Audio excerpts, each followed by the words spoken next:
heard before.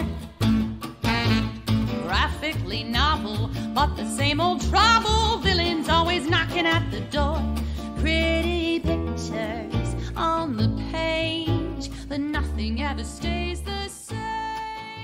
Thank you, Vandello, and welcome once again to Graphically Novel. My name is Josh Wasta. Hey, Fallout Fieri. And with me, as always, is my one plot twist too far. It's there. Oh my God, that's so accurate. That's all right. And with us as usual is the lovely and talented our Mommy Greco, as opposed to Poppy Greco. Wow. Is Ms. Jennifer Holland. Wow, I guess I get in on the action now too. I guess you wouldn't want to be like the one woman in this entire. Yeah, that's why I was like, no, I was like, she's not going to be our Deb. She's going to be, if anything, she's, Well, and it's my pleasure, as usual, to introduce our guest. And we have a returning guest, Luke. Thank you so much for coming back and dealing with our shenanigans. Ha ha ha, it's not like your family. I will definitely not be in a car with the three of you and drive out in the middle of the desert. That's all I know. I shoot you in the leg. One of us is a good shot. Maybe two of us. I don't know. Does the Nintendo gun count? No. No. Oh, well then, no, it wouldn't be me. Luke, you are here for you're part of the three-peat club now. Woohoo! You are here for 2 guns. Right, 2 more, and you get a jacket. I don't have a jacket yet. So not only We'll never have him on for 2 more. So not only was this a movie that flew completely under the radar, it was a movie that flew under the radar that I didn't even know was based off of a graphic novel. Yeah, this is another one that I pulled out and was like, Josh, we need to do 2 Guns. One of my favorite movies, and it's a comic book. What? Yes, it's a comic book. Yep. Yeah, the Denzel Washington, Mark Wahlberg comic book movie. And in my personal opinion, movie way better than the comic book. Like, doesn't happen very often, but okay, let's start with you, Luke. Which did you end up preferring? So I was in a weird scenario where I had actually started reading the graphic novel and was about halfway through it when I had some time, and I'm just like, hey, so I said to my wife, let's watch a movie. It's Marky Mark and Denzel, and she's like, you had me at Denzel. So right. So then we watched the movie, and I was just like, well, I can kind of see like what I had known from the plot at the time. I'm just like, well, I can see why they did that. I mean, it's a heck of a lot more buddy cop witty banter back and forth, and less on the conspiracy theory. I hate this guy, but I need to work with this guy. And then I finished the graphic novel. I'm just like, wow, this is actually probably the first that I kind of like the movie better. Jen? What was the question? You want to put your phone away? Did you prefer the movie or the comic book? Okay, I did hear the question. Yes, we get it. There was a cute dog, and there was, No, right. I liked them both, but for different reasons. I really liked the movie a lot, and I felt like it had to end the way it did because it was a movie. I think the comic had to end the way it did because in a comic, you just hope to have a series. Like you continue to go. Yeah. It's not just a one and done, generally. So I feel like I like them both. They're both intriguing to me. I enjoyed them both. The movie, I think they got the characters in the movie better. Yeah, that's pretty much where I am. I really enjoyed the portrayals that all of the characters had in the movie. I did prefer the comic book's ending. I thought the comic book's ending was a little better because it doesn't end with, and now we're going to devote our lives to fucking the CIA, which seems like it's not going to go very well for them for very long. Whereas at the end of the comics, it's a little different. Obviously we're gonna keep the spoilers, but it does kind of keep a very different open possibility for the series continuing, as does the movie, because the movie ends with them finding out that there are other CIA banks and being like, well, we'll rob all of them. Just do all of it. Right. But it did it in a way that if there wasn't a sequel to that movie, it was a good ending. Yeah. Like, Right. you just imagine them going off into the sunset, robbing CIA banks and heading back down to Mexico. Right. And dying 3 days later. Well, yeah. Well, let's I better throw this out here. There is actually a sequel to the graphic novel called 3 Guns that's out there that I picked up, but I haven't haven't read through it yet, so I'm kind of intrigued by that. All right. Well, Interesting. that answers our question of will you continue to read? But yeah, so as we discussed a little bit at the beginning, it's kind of a joke, but it was something that I had earmarked to discuss. Not a lot of women in either the movie or the comic or the graphic novel. And in fact, in the graphic novel, it's more hookers, like a lot of hookers.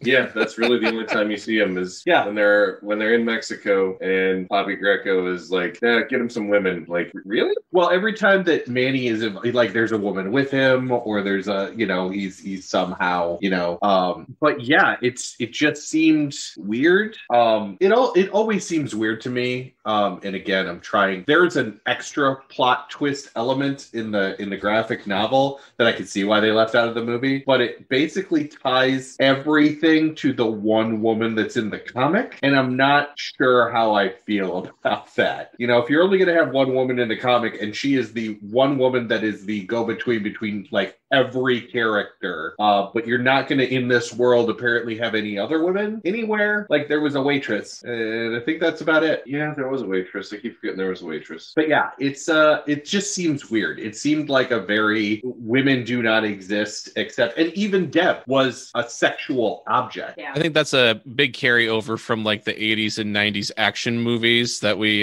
kind of grew up on. Mm-hmm. They were only there as kind of like either the love interest or a minor twist in the plot of some sort, and not really like just another character. They were all dudes shooting guns or getting beat the shit out of. Right. Because she was not even playing a femme fatale role, just literally like not even really the bad guy. Love interest, sexual object, co-conspirator, partner, like all of the side roles, like maybe if we give enough of these minor roles to one character, she'll seem important, right? So yeah, that was my biggest gripe with actually both the movie and the graphic novel, is just really like you couldn't have anybody, like they seemed like they were like, well, we changed one of the characters so he's black, and we changed Deb so she's ethnic. We're done. We're out. Yeah, basically that was it. And everybody else is white as a sheet. Right? But hell of a cast. Yeah.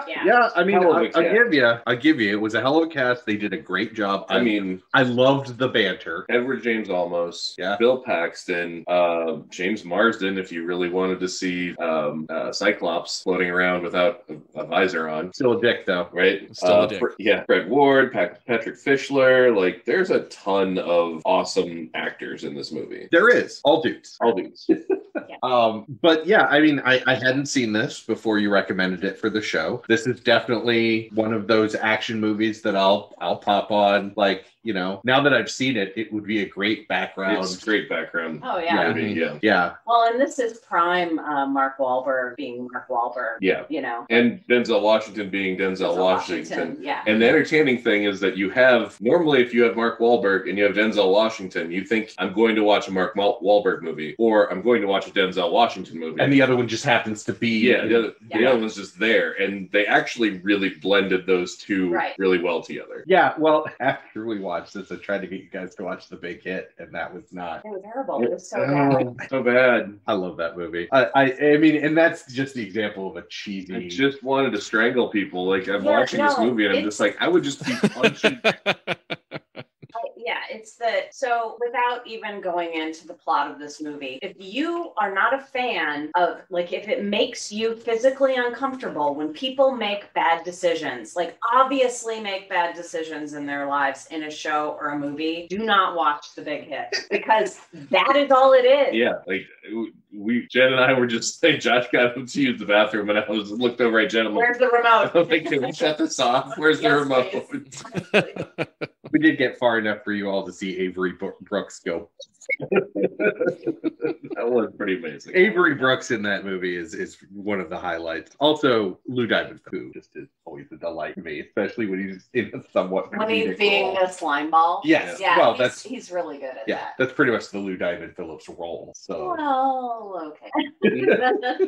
So other thoughts? I gotta admit, I mean, movie was good, comic was good, but I can't really think of further things to say about it. I mean, well, shortest episode ever. See you guys later. I thought it was interesting. Like, okay, today Josh pulled up the trailer, like the official trailer for the movie. Oh, actually, that reminds me because I do have it set up. Luke and Bear, have you watched the trailer for this movie? Yes. I don't think I have. Okay, hold on. I'm actually gonna for the first time or the second time probably in this show's history, I'm gonna pause the recording. We're gonna watch something. We're gonna get the immediate response. Well, yeah, because last time it was Archie comics, and like you were like, "Hang on, I got something for you."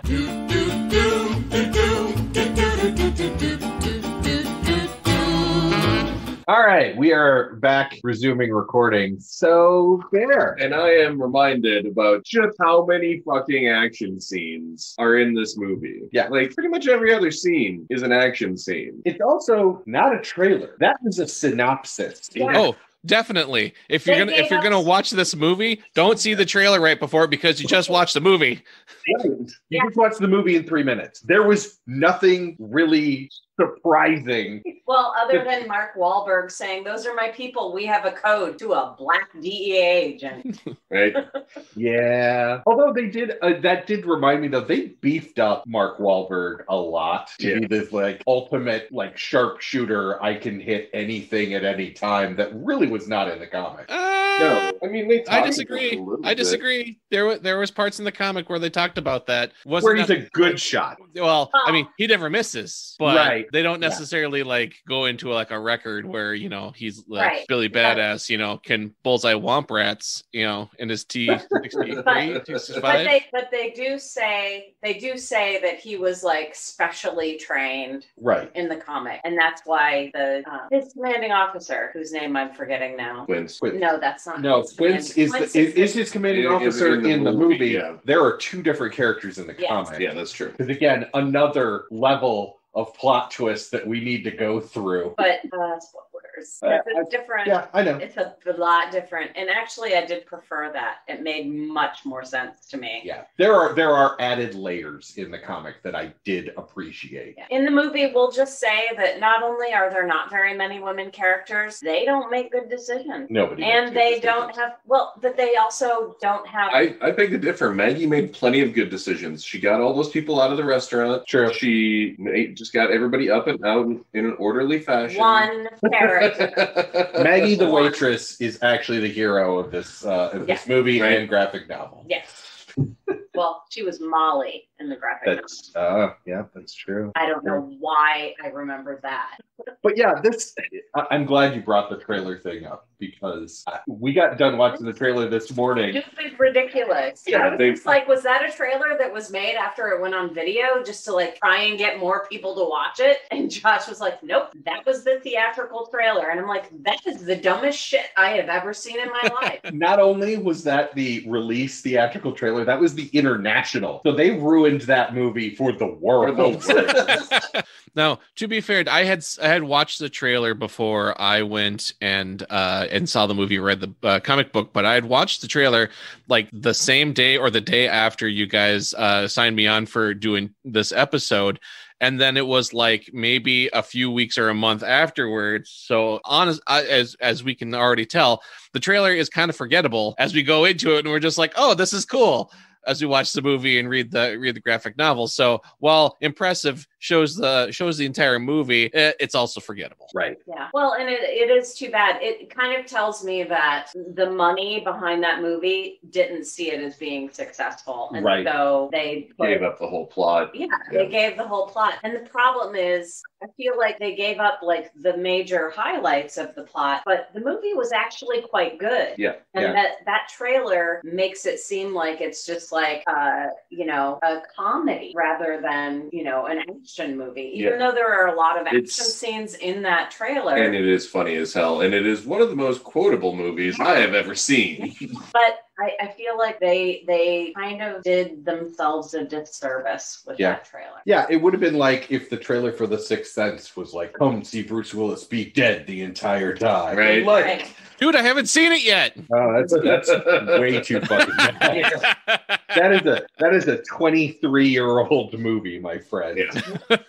That movie. No, it's that been spoiled movie- for me long before. Yeah. Wait, Anna and I are that actually movie- going through the AFI Top 100, and that's actually Yeah. next on our list is Sixth Sense. Okay. Yeah, Sixth Sense was a long fucking time ago, Jen. Yeah. That This movie. movie- That this movie movie can was- drink. Okay, Yeah, that also, movie is old well, enough to that drink. makes sense. This because movie I is do- 8 years old. I do have a 20-year-old and an 18-year-old child of each age in my house right now Yeah. that are mine. Yeah. And that doesn't make you feel old, but The Sixth Sense being 23 years old. I love hanging out with them. They're awesome. The movie, not so much. And Sixth Sense still kind of relevant because Donnie Wahlberg,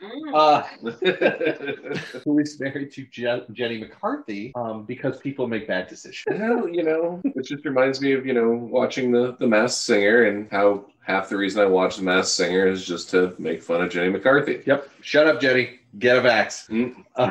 Yeah, we really don't. We really don't have a whole lot more to talk about this movie. I do want to cover one thing though, like the comic books are great. The movie was great as with their own tweakings and stuff like that. I think if you actually wanted to make it more like the comic book, I think you'd need to go with like a mini series and like really like explore the whole conspiracy behind it and stretch it out a little bit. Like I could see it more like in the sense of probably in the same style as like, I don't know, the first thing that pops in my mind is Agents of S.H.I.E.L.D., where you get a little bit of action, but yet more story and the conspiracy with it with each episode. You could probably get away with it in like maybe a regular TV season or like a 10 episode stint on Netflix or something like that. I don't know if I'd go that far. I might do something like a 6 or 8 episode, like what they did with the new version of The Stand. Yeah, I could see that. Although I really do think that to go from the graphic novel to the movie, I think they made a lot of good choices. Yeah, you could tell Yes. they definitely like. I was like, after reading the comic book, I was like, but then we're gonna make a movie, and these look like rookie numbers. You need to pump those numbers up. Yeah, that's They're right. rookie numbers. Like everything got bigger, everything got crazier, Yeah. everything got funnier. Yeah. See, and I think what you can do with a movie that you wouldn't be able to do with a series in that case is, I don't think there are enough characters in this for a series. Right. Because I a would series relies on multiple characters that you can kind of follow. And You could delve easily into turn this into a backstory. series. You True. start following Bobby and Stigman separately yeah. because you're following Bobby as he starts making contact with what was his name? The head in the bag, his contact that he was supposed to be. Oh. I do You wanted to say it was Little Romeo, but it wasn't. Little Toro. Little Toro. Little Toro. Yeah, whose head Little was in the Toro. bag. So you start following them separately, and then maybe you just do a season out of it. But you can start them, Bobby from when he gets drafted into becoming an undercover agent, Stigman from when he starts doing his thing, Joins the military and pisses off his Yeah. father. Yeah. basically. Well, but I also see, after reading the graphic novel, I see it more like Jack Ryan or, another I say I'm thinking of more style. like Leverage. Well, but I'm thinking more like, yes, with a bit of a comic aspect, but more serious, like more Like a technical. grittier Burn Notice. Yeah. Yeah. Yes. Yeah. Yeah. Speaking of Burn Notice, now I want yogurt. I have to attempt a Mark Wahlberg accent, be like, "Hey, do you feel yogurt?" No, you just sound like you can Jenny. I do have to say, with Tommy. with this with the way that this is, I mentioned earlier about it being very reminiscent of like the 80s and 90s action movies. I think this is probably, you could probably fit this in as one of the last good action movies of that era. Because I don't know about you guys, but while I was very nostalgic about the Expendables, there wasn't great film. Oh, Oh no. So I feel this is kind of like an homage. With a script. Yeah, like the way, because I mean, like we said, like women were the sex objects, or just like not in the picture. It was all dudes beating the shit out of each other and shooting each other. I mean, that's all that it was, in those pissing on each other. But... Well, there's that too. Or that wasn't in the comic. If you want to be a little more highbrow, or like go to the James Bond side of it, Red. Watch Red. Yeah, that's true. And women have More agency. Yeah. Critical roles. Yes. Right. More agency, critical roles. Yeah, action comedy is a hard line to kind of hit. You look at some of the attempts, and some of them are really good. Like I have not seen it yet, but it is high on my list. The Hitman's Bodyguard. That was funny. But is it also action? Yes. Okay, so things like that. I mean, I really like comedy mixed with anything. I'm big into comedy horror. I'm big into comedy action. I can do a full dramatic action time to time, but I'm not going to sit down and pop on Man on Fire. Unless I'm going to sit down. Unless I'm going to sit down and I'm going to watch it. It is. So, but I was just thinking about and why I can't remember the name. Scarlett Johansson. She's the double agent. More details. No, not Lucy. I'm trying to think. She goes. I know what you're talking about, but I can't remember the name either. Black Widow. No, damn it! It's been released. Scarlett Johansson, double agent, and been released. So, the guy that you always say is Ewan McGregor, but not Ewan McGregor. He plays the American agent. Atomic Blonde. That's not Scarlett. That's not Scarlett Johansson. Okay. That's Charlize Theron. I was just like, sorry, Atomic Blonde and the Sparrow movie with Red Sparrow. So there were there were funny parts to those movies, but they were not comedy. Right. They weren't action comedy. I like that shit. Right. But that's, yeah. So you like when you have great action movies that have comedic parts sprinkled. Right. Charlize Theron sitting down into an interrogation room and calling John Goodman a cocksucker under her breath, and everybody going, "What? Yeah. What did you just say?" Interesting. You want to roll back the tape? Yeah. Yeah. Right. more like action comedy, like Die Hard, and not so much like Hot Fuzz. Right. I don't even know if I would call Hot Fuzz a comedy action. I would call that a comedy that had a lot of action at the very end. Yeah. The same that I personally would not call Shaun of the Dead a comedy horror, because even the zombies in there were not horror aspects, and the deaths were comedic. It's funny that you say that, because I was just thinking of World's End. Yeah. Yes. Again. It's gonna go for a plate and wait for the cell to blow over. Right. That was a comedy with sci-fi elements. Right. You, Edgar Wright. Yes. Ant-Man is a comedy heist movie.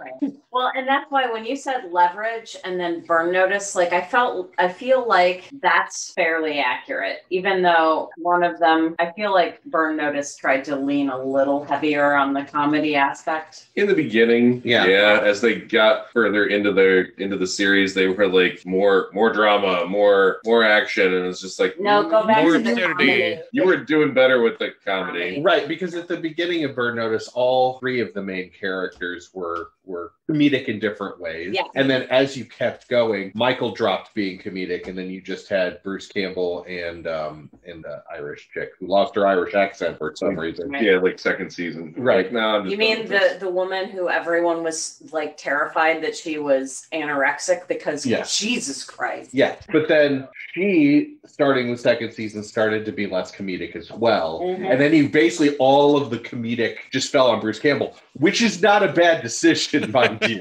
Right. But it really changed the tenor of the show. Right. Right. True. It became more of a spy drama with comedy, with a comedic actor there for the comic relief. But to bring this all to two guns, that's the difference in my mind between the movie and the graphic novel. I agree. The graphic novel is an action graphic novel with some funny bits in it. Yes, very much along the lines of the Red graphic novel. I felt like the movie was actually a comedic action movie. It was intended to be funny throughout, even though it had serious parts and there were, dramatic bits. I would agree with that. Especially since I've been sitting here thinking about it while we're talking about it. What it really, another analogy I was thinking of was Two Guns really felt like you take Road to Perdition, throw it in a more modern era, throw some more dialogue and like storyline to it, but keep the amount of gunfire, and that's about it, really. And then have a much better film. Well, and you know that the tenor of the movie is going to be different because Tom Hanks isn't involved. Right. So we can actually have blood this time. Well, also, it's not going to be like Tom Hanks can be funny, he can be witty, but he cannot deliver lines like Denzel and Mark Wahlberg can. Yeah, he's not going to look at you and be like, "You want these keys? Come get them." Right. Or Any questions? let's go on 3. Well, see, that's why I can't trust you. That's why I can't trust you. You know, Get them some pancakes. No, I hate pancakes. Don't do pancakes. that was one line that I was actually that argument. Like, obviously they beefed up all the script, all the banter from the comic book to the movie, but they actually came back and what Bobby wanted was orange juice. He just wanted some orange juice, and like that was straight out of the comic book. Yes, it was, but they took Everything else. They made a meal out of that. Out of that scene. Well, and that was actually, I think that was done well, because I feel like if there wasn't a lot of improvisation in the movie, that the dialogue was written specifically for the stars, because they just sounded like that. Yeah. Half the time I even wonder if they even wrote dialogue. Or like, talk about this. Just the two of you talk about this. We'll have a few takes. We'll go. Yeah. Mention these names Right. in roughly this order. Yeah. Well, and I think that one of, because of course, once you, as you're watching the movie and once you realize that they're both quote unquote good guys, and then they kind of go their separate ways, when Denzel is going to his apartment, his character goes to his apartment, and Wahlberg's character has a sniper, and he's there to kill him or get him or whatever. And then Denzel is attacked by, quote unquote, the Navy, the Navy guys. That's what every person watching that movie wants to see, is they start working together and the patter between them, because you've seen how good it is when they're like being fake with each other and when they're fighting, and then when they're working together, everyone's just like, this is why I'm here. This is what I want to see. This is what I came for. Exactly. So this is also Make It Rain. That was the scene that I cannot believe was in the trailer. I know. Why have you would recognize that right away. Right. So this is also the first comic that we've done out of a new comics label, and it's called Boom Studio. They have done the continuation of Buffy, Angel, and Firefly. Holy shit, The Magician? Yep. The Magicians is out of it has a comic out of them. It started as a book. Lumberjanes, which is just a really fun No, I'm comic. Looking at, you've got the site pulled up, and I'm like, would read. Yes. Mouse Guard was one of their most famous. Yeah. They do a ton. They do the WWE comics that almost all of them were written by Mick Foley. Yep. The Red Mother. They do an Adventure Time comic. They do. Oh, I'm interested. Yeah. It looks like they've got a lot of really great titles. Labyrinth, Dark Crystal, and The Storyteller all have continuations in comic book form. And Jonesy. Yep. Heavy Vinyl, which I've never heard of, but looks right up your alley, babe. But anyway, scroll up. Firefly. Scroll up, not down. You're scrolling down. Scroll up. Okay, thank you. Yeah, you're scrolling down. We'll edit that out in post. Yeah, I edit out a lot of Fraggle Rock. Yeah, a lot of arguments. But you were. I just wanted to give due to the studio, because Boom is not like a hugely known label. So for this to have been made into a movie afterward is actually a pretty big thing. Yeah. Because again, this isn't considered a series; it's kind of a one-off. Of which Boom does a lot of those too. But when you were saying writing the movie for the two actors, did you check any of the trivia to see who this was originally supposed to be as the two actors? No, I didn't. Owen Wilson and Vince Vaughn. Oh God, I don't think it would have been anywhere near as good. I think it would have been all comedy and no action. Yeah. Ooh. Yeah, that might have been a bit more Hot Fuzz worthy right there. Yeah. Yeah, I think Vince Vaughn could do something like this, a little more action, but Owen Wilson, no. This would have turned into the old school version of Hot Fuzz. Right. Well, and in my mind, when I heard those two names, I'm like, okay, obviously Owen Wilson is going to be Bobby and Vince Vaughn is going to be Stig. Right. And originally they had them switched. So Owen Wilson, I'm a great shot. You saw that coming? Owen Yeah, Wilson is the Navy dude? Yes. Yeah. I don't buy it at all. Yeah, no.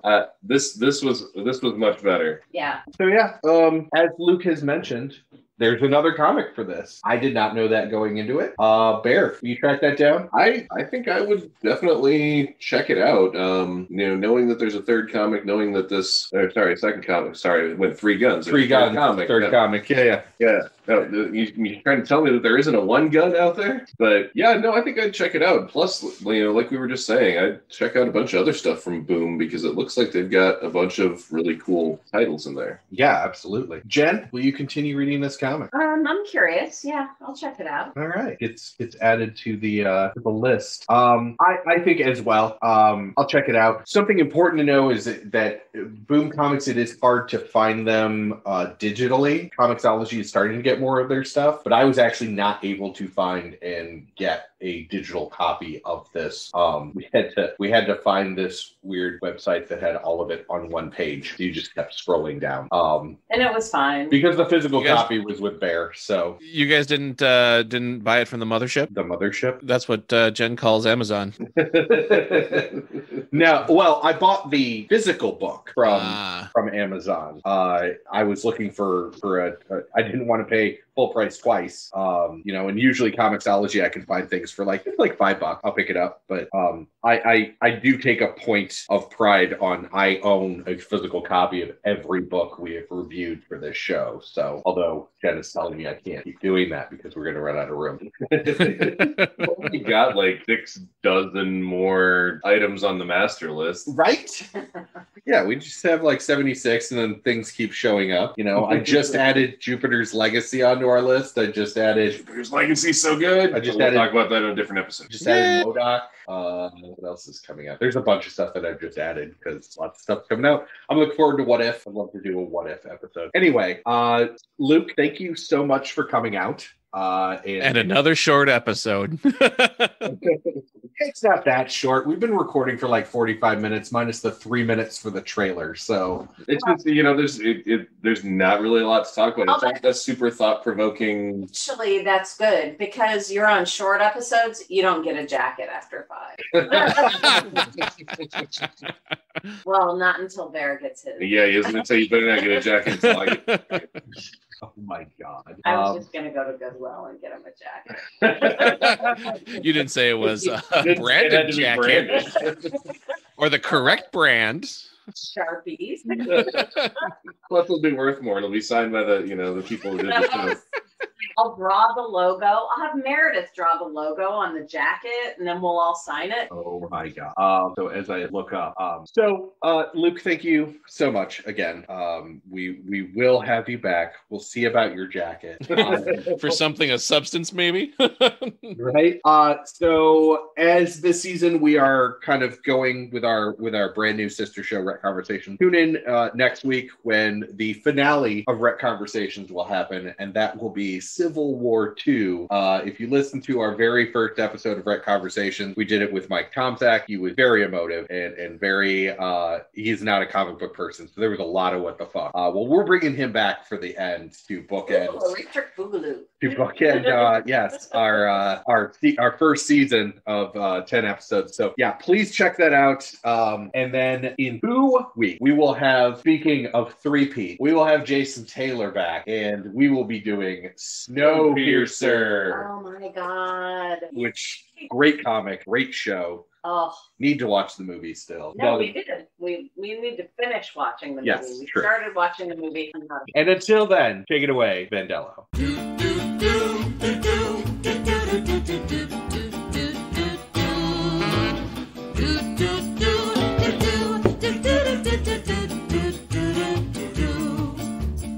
Come with me, I'll tell a story that you might have heard before. Graphically novel, but the same old trouble. Villains always knocking at the door. Pretty pictures on the page, but nothing ever stays the same. Do, do, do.